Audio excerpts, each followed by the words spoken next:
అనారోగ్యం, ఉద్యోగం, వ్యాపారం అప్పులతో బాధపడుతున్నారా? వెంటనే జేకేఆర్ గురువు గారికి కాల్ చేసి అపాయింట్మెంట్ తీసుకోండి. హలో నమస్తే, వెల్కమ్ టు సుమన్ టీవీ. ప్రస్తుతం మనతో పాటు స్టూడియోలో personality development coach and family counsellor అయిన మాధవి గారు ఉన్నారు. వారితో ఈ రోజు కొన్ని విషయాల గురించి మనం చర్చిద్దాం. హలో మ్యామ్, నమస్తే. నమస్కారం కీర్తి గారు. మనకి ఇప్పుడు నార్మల్ గా ఏ రిలేషన్షిప్స్ లో అయినా మెయిన్ గా గొడవలు వచ్చేది, లేదంటే గొడవలు వచ్చిన తర్వాత అనొచ్చో మరి తెలీదు, కామన్ గా ఇప్పుడు ఏమైపోయింది అంటే extra marital affairs either from men side or women ఎక్కువ అయిపోతున్నాయి. మనం ఎక్కువగా లేచిన దగ్గర నుంచి ఇవే చూస్తూ వస్తున్నాం. అండ్ దీనివల్ల ఇట్ ఈస్ లీడింగ్ టు గొడవలు, డైవర్స్ అండ్ ఎక్స్ట్రీమ్లీ మర్డర్స్ కి. సో ఇలాంటి టైంలో అంటే మెన్ ఉమెన్ ని ఎక్స్ట్రా మ్యారిటల్ అఫైర్ అవ్వకుండా కాపాడుకునేది అదొక ఎత్తు. మెయిన్లీ మెన్ అనేది అంటే మేల్ పర్సన్ బయటికి వెళ్తూ ఉంటారు కాబట్టి ఎక్స్ట్రా మ్యారిటల్ అఫైర్స్ అవడానికి చాలా ఎక్కువ ఛాన్సెస్ ఉంటాయని అంటూ ఉంటారు. అలాంటి టైంలో ఉమెన్ అంటే వైఫ్ గా మనం ఎలాంటిగా అంటే జాగ్రత్తలు తీసుకుని మెన్ ఇలాంటి అఫైర్స్ లోకి వెళ్లకుండా ఉండేలాగా చూసుకోవచ్చు అంటారు? ఒకటి ఇప్పుడున్న సొసైటీలో చాలా వరకు జరుగుతుంది ఇదే కారణం. చాలా వరకు లేడీస్ ఆఫ్టర్ మ్యారేజ్ పిల్లలు, ఇల్లు, దీని గురించి బాధ్యతలు పడిపోయి మెయిన్ థింగ్ స్కిల్స్ డెవలప్మెంట్ ఆపేసుకుంటున్నారు. అంటే వాళ్ళ చేసే పని ఏంటి? వంట, వార్పే పని, ఇంట్లో పని is a big task actual గా. కానీ దాంట్లో పడిపోయి వాళ్ళకున్న నాలెడ్జ్, స్కిల్స్, అది కాకుండా వాళ్ళకు చాలా ఇంపార్టెంట్ ఫిట్నెస్, ఈ మూడుని పక్కకు పెట్టేస్తున్నారు. కరెక్ట్, అంతే కదా. ఇప్పుడు మగవాళ్ళు రోజు ఒక పీరియడ్ ఆఫ్ టైంలో భార్య అంటూ ఉంటుంది. పిల్లలు పుట్టేశాక కొంచెం భార్య ఫిట్నెస్ సరిగా లేకపోయినా, లేకపోతే భార్యలో తను అనుకున్న బయటికి వెళ్ళి సొసైటీలో చూసి ఆడవాళ్ళకంటే ఈ భార్య ఇలా ఉంటుంది ఏంటి అని ఒక ఫీలింగ్ లో వెన్ దే స్టార్ట్ వాళ్ళు చెప్పరు, బట్ వాళ్ళకి ఫీల్ అయిపోతూ ఉంటారు. అందుకని మీరు చూడండి, చాలా వరకు మీరు ఇంటికి వచ్చాక చిరాగా విసుగ్గా ఉంటారు. యా ఐ నో, యాజ్ మనకి ఇంట్లో చాలా పనులు ఉంటాయి, చాలా విసుగ్గా ఉంటుంది. హస్బెండ్ వచ్చే టైంలో మనకి ఇంకా పనులు ఉంటాయి. దాంతో చాలా మందికి లేడీస్ అన్టైడీగా ఉండటము, రెడీ అవ్వరు. అంటే చాలా మంది ఏమంటారంటే ఈ మాట అన్నప్పుడు అంటే మేము రోజు మేకప్ చేసుకోవాలా మేడం అంటారు. నాట్ మేకప్ ఇక్కడ. సి ఆ పర్సన్, ఒక హస్బెండ్ ఇంటికి వచ్చినప్పుడన్నా మనం ఎక్కడికైనా బయటకు వెళ్తే మనం ఎందుకు రెడీ అవుతాం? ఎందుకు వెళ్తాం? బికాస్ వీఆర్ రిప్రజెంటింగ్ మనం ఒక చోట ఐడెంటిటీ క్రియేట్ చేయడానికి మనం వెళ్తూ ఉంటాం. మనం రిప్రజెంట్ చేసేటప్పుడు ద పర్సన్ ఎవరైతే మన హస్బెండ్ ఉన్నారో వాళ్ళ కోసం మనకు కొంచెం కూడా మనకంటూ సమయం ఇచ్చినప్పుడు కొంచెం మనం ఫిట్ గా ఉండటమో, మనం కొంచెం చక్కగా తయారు చేసుకోవడం తప్పలేదు కదా. అనంత మాత్రాన you are not doing something else. అంటే మీ హస్బెండ్ ముందు ఒక బొమ్మలా నించోవాలని కొంతమంది కూడా అంటారు. బొమ్మ అనే అంటారు ఇక్కడ. నువ్వు ఎందుకు బొమ్మ అనుకుంటున్నావు అంటే నీకు నువ్వు వాల్యూ ఇవ్వవా? ఇచ్చుకోవాలి కదా. ఎంత పని ఉన్నా చక్కగా మనం ఒక చోటుకి వెళ్తే పొద్దున, ఎందుకంటే చిన్న పిల్లలు చూడండి, మార్నింగ్ ఎంత షాబీగా ఉన్నప్పుడు వెంటనే సాయంత్రం అయిన వెంటనే మళ్ళీ ఇంకోసారి స్నానం చేసి చక్కగా తయారు చేసుకుంటాం. ఎందుకు చేయిస్తాం? Because we want our child to look good. Similarly our husband also want us to look good. అది మనం చాలా వరకు దాన్ని అక్కడికిక్కడ మనం మ్యాచ్ చేయలేం. ఏమంటే దానికి రీజన్స్ ఇస్తాం. మనకు ఆప్షన్స్ ఉంటాయి. ఆప్షన్స్ లేవా? ఒక 5-6 నిమిషాల ముందు మన ఫ్రెష్ ఎందుకు అంటే ఇప్పుడు ఈవినింగ్ షాపింగ్ కి వెళ్ళాలంటే రెడీ అయ్యి వెళ్తారు కదా, మరి అదే హస్బెండ్ వచ్చేటప్పుడు రెడీ అవుతే చాలా అంటారు. అంటే నిన్ను నువ్వు తయారు చేసిన తప్పలేదు కదా, ఎవరి కోసం కాదు కదా, అదొకటి అనుకోవాలి. ఇంకోటి, చాలా మంది అమ్మాయిలు అప్పుడున్న లేడీస్ ఏం చేస్తారంటే వాళ్ళకి చాలా నాలెడ్జ్ ఉంటుంది, స్కిల్ ఉంటుంది, వాళ్ళు దాన్ని అప్గ్రేడింగ్ చేసుకోలేకపోతున్నారు. అప్పుడు ఏమవుతుంది, హస్బెండ్ వేరే వాళ్ళు ఇదే సేమ్ మెంటాలిటీ ఇలాంటి వాళ్ళు ఏదైనా చేస్తుంటే ఏదైనా ఇంట్లో నువ్వు ఇంకా నేర్చుకోలేకపోతున్నావు, ఏం చేయట్లేదు అని ఒక మాట అనేస్తూ ఉంటారు. నువ్వు అప్గ్రేడ్ చేసుకోవచ్చు కదా నాలెడ్జ్ అండ్ స్కిల్. పెళ్ళి అయితే అంత పని చేస్తున్నావు, నువ్వేం చేస్తున్నావు, కూర్చుంటావు, ఫోన్ చూస్తూ, టీవీ చూస్తూ అని అంటారు. సో వాళ్ళు అన్నంత మాత్రాన అంటే నువ్వు వాళ్ళతో కంపేర్ చేస్తున్నావు అన్న ఫీల్ అవ్వకుండా it's good thing for my self. అంటే నేను అనేది లేడీస్ ఏదైనా చెయ్యి అని అంటున్నారని అర్థం చేసుకో, అంతే కదా.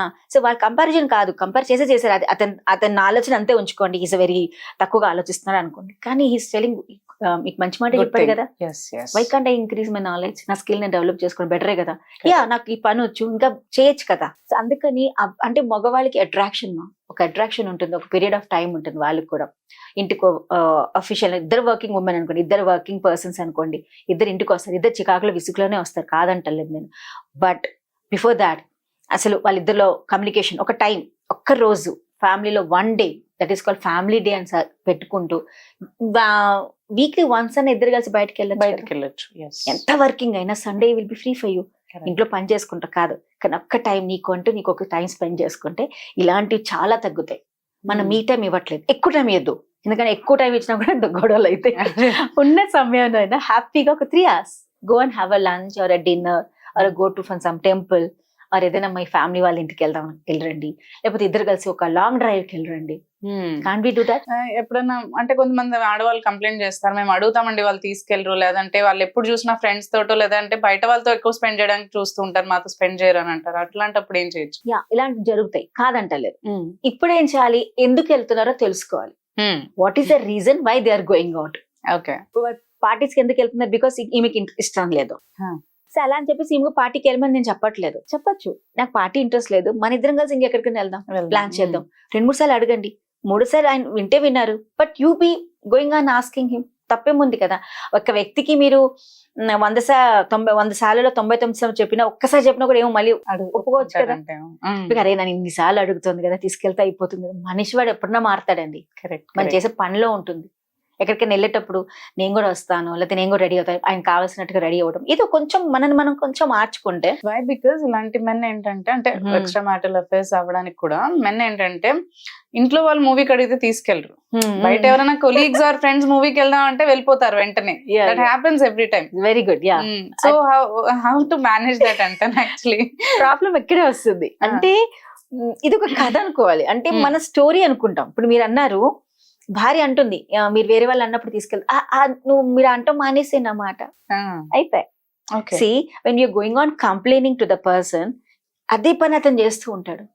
మీరు నన్ను మంచిగా చూసుకోవట్లేదు, నేను అడిగితే నన్ను తీసుకెళ్లరు, వాళ్ళని అడిగితే తీసుకెళ్తారు. సో మనమే అతని మైండ్ లో ఆయన లేని ఆలోచన ఏమో పెడుతున్నాం మనం. సో నెక్స్ట్ టైం వీళ్ళు అన్న ఒక నేను చేసి చూపిస్తారు. సో అది అవుతుందో లేదో మనకు తెలీదు. వాట్ ఈస్ హ్యాపెనింగ్, వెనకాల ఏం జరిగిందో మనకి తెలియదు. ఇప్పుడు వాళ్ళ ఫ్రెండ్స్ అడిగారో, ఈయన అడిగారా, లేకపోతే ఒక కమిట్మెంట్ పెట్టుకున్నారా, అడిగినప్పుడు వెంటనే వెళ్ళకపోతే వాళ్ళకి ఏదైనా రిలేషన్, వాళ్ళ బిజినెస్ డీలో ఏదో ఉంటుంది, అది మిస్టేక్ బై ఛాన్స్ అది ట్రబుల్ వస్తుందేమో ఆయన ఒప్పుకొని ఉండొచ్చు. ఓకే, యా ఇట్స్ ఓకే, నేను మీరు వెళ్ళాలంటే వెళ్ళండి, నెక్స్ట్ టైం మా ఇద్దరం ప్లాన్ చేద్దాం ప్లీజ్ అని అంటే అయిపోతుంది కదా. The end thing is you are spending time with your husband. And మీ మాట విన్నారా, పక్క వాళ్ళ మాట విన్నారా, మీకు అవసరం లేదు. ఎప్పుడు నా మాటే వినాలి, నేను చెప్తే తీసుకెళ్ళట్లేదు, ఆయన చెప్తే ఎప్పుడైతే ఆ క్వశ్చన్ స్టార్ట్ అవుతుంది, ఇద్దరి మధ్యలో గ్యాప్ ఫామ్ అవుతుంది. అంటే ఆ ఆప్షన్ మన దగ్గరే ఉంటుంది, ఎలా మీరు తీసుకుంటారు. మోర్ ఓవర్ అంటే గొడవ ఆర్గ్యుమెంట్ ఆర్ డిమాండింగ్ బదులు రిక్వెస్ట్ గా ప్రేమగా అడిగితే తీసుకెళ్తారు అంటారు. డిమాండింగ్ అనేది ఎక్కడ నడవదు. Demand is not business, you're not doing any sales and marketing. ఇది లైఫ్ లో నువ్వు ఎక్కడికి రిక్వెస్ట్ అయినా పెట్టినప్పుడే జరుగుతాయి పనులు. దాని దగ్గర కూడా తగ్గిపోతున్నావా అన్న ఫీలింగ్ మీ ఇద్దరు రాకూడదు. అంటే వైఫ్ ఏంటి, ఇక్కడ హస్బెండ్ అండి, ఇద్దరికి చెప్తున్నాను. మీరు ఎక్స్ట్రా మెరిటల్ అఫైర్స్ ఈ మధ్య కాలంలో ఇద్దరికి జరుగుతున్నాయి. Ladies also they are doing. Why? Because that love and affection time is not given by the husband. ఎప్పుడైతే హస్బెండ్ కూడా టైం ఇవ్వకపోతున్నాడో, లేదా వేరే చోట్ల కొంచెం ఆయన బిజీ అయిపోతే ఈ అడిగిన టైంలో ఇవ్వడం జరుగుతుంది. చిన్న ఎగ్జాంపుల్ తీసుకుంటా, మెడిసిన్ మీకు ఒంట్లో బాగోలేదు, హస్బెండ్ ఒంట్లో బాగుండకపోతే మనం ఏం చేస్తామండి, టాబ్లెట్ తీసుకుని టైం ప్రకారంగా వాటర్ గ్లాస్ తో పాటు వెళ్ళి ఇచ్చేసి వస్తాం. అండ్ ఫుడ్ ఇస్తాం, వండి అన్ని తీసుకొచ్చి ఇచ్చి బెడ్ దగ్గర ఒంట్లో బాగోలేదు ఏం చెప్తారు వాళ్ళు, టాబ్లెట్ వేసుకుని తినేసి పడుకో నెలిసి వెళ్ళిపోతారు. So this is a difference. అది ఒక్కసారి అర్థం చేసుకుంటే హస్బెండ్ అన్న వైఫ్ అన్న, ఇక్కడ వైఫ్ ఏమో అర్థం చేసుకో, వెళ్లే ముందు అదే టిఫిన్ ఇచ్చేసి నేను ఆఫీస్ వెళ్ళొస్తా అంటే that makes difference I guess. But no expectations. When we know that ఆయన చేయనప్పుడు మీరు ఆయన చేయమని చెప్పలా, బట్ మీకు చేయాలనిపించింది కాబట్టి మీరు చేశారు. అతను ఇది అవ్వడం కూడా ప్రేమే అయింది. అలా అంటే వెళ్ళిపోవచ్చు కదా, ఆయన ఏం చెప్పకుండా. ప్రేమ ఉంది, ఆయనకి అలా చూపించడం రాకపోవచ్చు. కరెక్ట్. కాబట్టి వేసుకొని తిను అంటే చాలు, అంతేగాని చేతికి లేదు అంటే ఒక దానికి ఇంకో కారణం పెట్టుకొని మనం బాధపడతాం. అంటే చిన్నవి అది భూతద్దం లా చూసుకోకుండా it's his way of showing love అని అనుకోవాలంటారు. ఈమె way of showing the love and ఆయన విధం అయింది. ఆ రెండిట్లో మనం ఎప్పుడు మ్యాచింగ్ ఉండకూడదు, అంటే ఈక్వాలిటీ పెట్టుకోకూడదు. ఒకళ్ళు ఎక్కువ ఉండొచ్చు, ఒకళ్ళు తక్కువ ఉండొచ్చు, బట్ ఆ ఫీలింగ్ ఈక్వల్ అని మనం పెట్టుకున్నప్పుడు ఏ ప్రాబ్లమ్స్ రావు. అండ్ ఆల్సో కంపారిజన్ కూడా అనుకుంటాం మ్యామ్. అంటే వాళ్ళ హస్బెండ్ ఆమెను అలా చూసుకుంటున్నాడు, ఇలా చూసుకుంటున్నాడు అనే ఫీలింగ్ కూడా ఎక్కువ పెట్టుకోకూడదేమో. చాలా అది పెట్టుకుంటే ఇద్దరులో మనం అంటే నాచురల్లీ కదా, మీరు ఎవరు కంపేర్ చేసి మీకు ఫీల్ అవరా మీరు? కరెక్ట్. ఆ కంపారిజన్ పెట్టినప్పుడు ఇద్దరు హర్ట్ చేసుకుంటాం. Why we have to compare? ఎప్పుడు కంపేర్ చేస్తాము? When we feel inferiority. అరే నాకు ఎందుకు ఇన్ఫీరియర్ అవ్వాలి, నేను ఐఎమ్ నాట్ ఎ లెస్, నేను చేసే పని కరెక్టే చేస్తున్నాను వాళ్ళు అనుకుంటే ఆయన ఆలోచన విధానం, ఇది నాది కాదు. కాబట్టి మనం కంపేరింగ్స్ అస్సలు పెట్టుకోకపోతే మెయిన్ థింగ్ కంపారిజన్, తర్వాత చెప్పుడు మాటలు వింటాము, గాసిపింగ్ చేసుకోవటము, తర్వాత ఈ ఎక్స్పెక్టేషన్స్. మెయిన్ థింగ్ ఈ ఫ్యామిలీ మదర్స్ వాళ్ళందరూ ఇన్వాల్వ్ అయ్యి ఇది చాలా పెద్ద గొడవ అవుతుంది, అది మాత్రం guarantees. Correct. Wife and husband లో చాలా వరకు మీరు చూస్తే వాళ్ళిద్దరి మధ్య చాలా తక్కువ గొడవలే ఉంటాయి. Correct. ఈ మధ్యలో ఈ మదర్ ఇన్ లాస్ వస్తారు కదా, ఈ ఆడపడుచులు మదర్ ఇన్ లాస్, వీళ్ళు వచ్చి సిచ్యువేషన్ పెద్దగా చేస్తారు. అసలు వీళ్ళు ఎందుకు పెళ్లి చేస్తారో అర్థం కాదు. First of all Exactly. వాళ్ళిద్దరు హ్యాపీగా ఉండడానికి పెళ్లి చేస్తారు, కానీ ఏ సిచ్యువేషన్ వచ్చినా కొడుకుకేంటి కోడలికి ఇద్దరికి సపోర్ట్ చేయాలి, బట్ వాళ్ళు చెయ్యరు కదా. Mm. ఆ కొడుకు సపోర్ట్ చేయడం ఎందుకు చేస్తారో తెలుసా, వాళ్ళ పాతవేవో ఉంటాయి, ఆ ఇష్యూస్ అని ఇక్కడ ఓపెన్ చేసి పెద్దగా క్రియేట్ చేసి వాళ్ళిద్దరిలో చక్కగా కలపాలన్న మూమెంట్ ఇంకా విడగొడుతున్నారు. Exactly. సో వీళ్ళిద్దరి మాట డిపెండ్ అవుతుందా, వీళ్ళిద్దరి మీద డిపెండ్ అవుతుంది. ఎవరి మాట వినాలి, ఎవరి మాట వినకూడదు. బికాస్ ఒకళ్ళొకళ్ళు అర్థం, నిజంగా చెప్తే వైఫ్ అండ్ హస్బెండ్ ఉన్న అండర్స్టాండింగ్ నార్మల్ గా ఉండదు, బికాస్ వాళ్ళకి అర్థమైపోతుంది ఎవరు ఏంటి అని. కానీ వీళ్ళ మధ్యలో వచ్చేవరకు ఏమవుతుందంటే ఇంకా బ్యారియర్స్ పెరిగిపోతుంది. సో మీరు ఎవరి మాట వినాలి, ఎవరి మాట వినకూడదు. ఈవెన్ దో మీ అమ్మగారు అవన్నీ, మీ అక్క అవని, అబ్బాయికి ఏంటి అమ్మాయికి ఏంటి, వాళ్ళ పేరెంట్స్ ఎంతమంది అయినా ఎలా అయినా ప్లీజ్ వాళ్ళ మాట వినవలసిన అవసరం లేదు. అంటే వినవండి అనేది తప్పు ఉంటే, వీళ్ళలో తప్పు ఉంటే వాళ్ళ మిస్టేక్స్ చెప్పినప్పుడు సరిదిద్దుకోవాలి. అంతేగాని ఒక ఇష్యూని పెద్దగా చేస్తున్నప్పుడు వాళ్ళు దూరంగా పెట్టడం better. Thank you ma'am, thank you, well said, thank you so much. Thank you so much.